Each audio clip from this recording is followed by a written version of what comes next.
In only a couple of hours, I will be in Balmoral to see Her Majesty the Queen. And the torch will finally be passed to a new Conservative leader. The baton will be handed over in what has unexpectedly turned out to be a relay race. They changed the rules halfway through, but never mind that now. And through that lacquered black door, a new Prime Minister will shortly go to meet a fantastic group of public servants. The people who got Brexit done. The people who delivered the fastest vaccine rollout in Europe, and never forget, 70% of the entire population got a dose within 6 months, faster than any comparable country. That is government for you. That's this Conservative government. People who organised those prompt early supplies of weapons to the heroic Ukrainian armed forces, an action that may very well have helped change the course of the biggest European war for 80 years. And because of the speed and urgency of what you did, everybody involved in this government, to get this economy moving again from July last year, in spite of all the opposition, all the naysayers, we have and will continue to have that economic strength to give people the cash they need to get through this energy crisis that has been caused by Putin's vicious war. And I know that Liz Truss and this compassionate Conservative government will do everything we can to get people through this crisis, and this country will endure it, and we will win. And if Putin thinks that he can succeed by blackmailing or bullying the British people, then he is utterly deluded.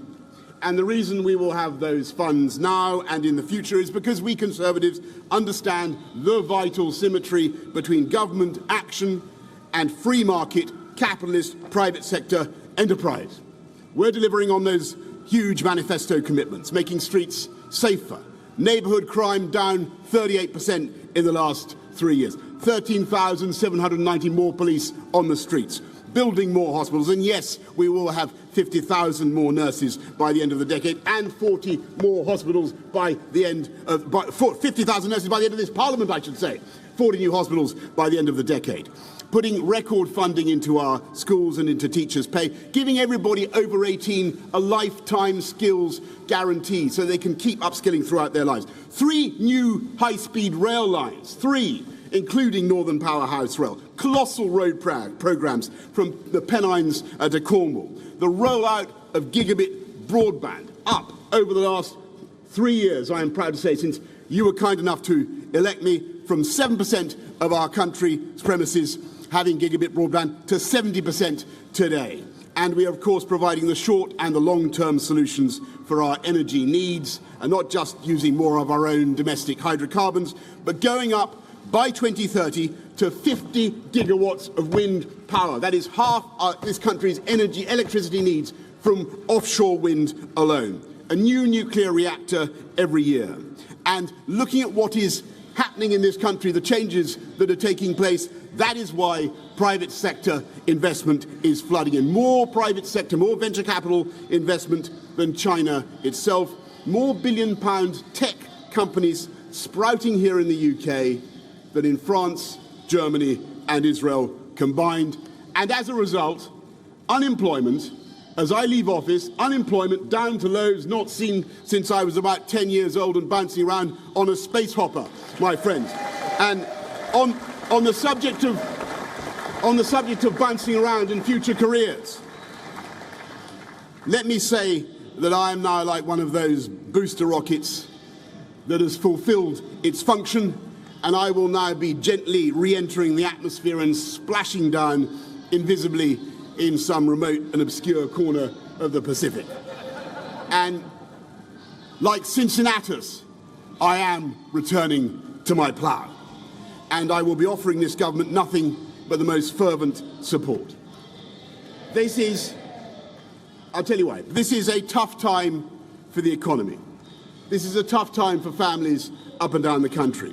We can and we will get through it, and we will come out stronger the other side. But I say to my fellow Conservatives, it's time for politics to be over, folks. It's time for us all to get behind Liz Truss and her team and her programme and deliver for the people of this country. Because that is what the people of this country want, that's what they need, and that's what they deserve.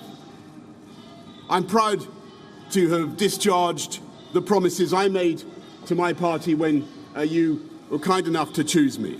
Winning the biggest majority since 1987, the biggest share of the vote since 1979. Delivering Brexit, delivering our manifesto commitments, including, by the way, including social care, reforming social care, helping people up and down the country, ensuring that Britain is once again standing tall in the world. Speaking with clarity and authority from Ukraine to the AUKUS pact with America and Australia. Because we are one whole and entire united kingdom whose diplomats, security services and armed forces are so globally admired. And by the way, as I leave, I believe our union is so strong that those who want to break it up, they'll keep trying, but they will never, ever succeed. Thank you to everybody behind me in this building. Thank you to all of you in government. Thank you to everybody who's helped look after me and my family over the last 3 years, including Dylan, the dog. And I just say to my party, if Dylan and Larry can put behind them their occasional difficulties, then so can the Conservative Party. Above all, thanks to you, the British people, to the voters for giving me the chance to serve, all of you who worked so tirelessly together to beat COVID, to put us where we are today. Together, we have laid foundations that will stand the test of time, whether by taking back control of our laws or putting in vital new infrastructure. Great, solid masonry on which we will continue to build together, paving the path of prosperity now and for future generations.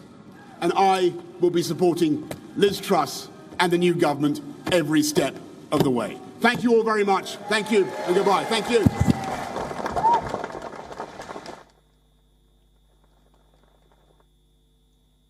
Now that was outgoing Prime Minister Boris Johnson giving his speech just outside number 10 before Liz Truss takes over at the new role.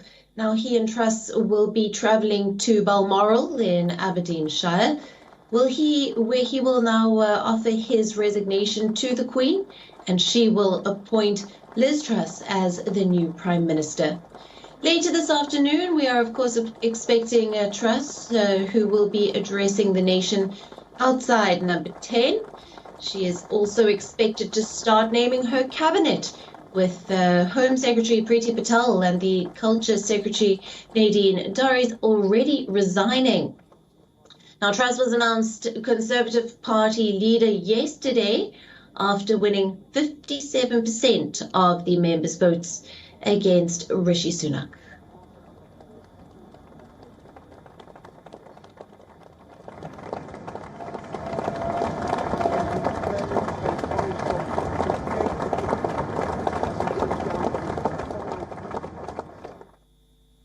WION, now available in your country. Download the app now. Get all the news on the move.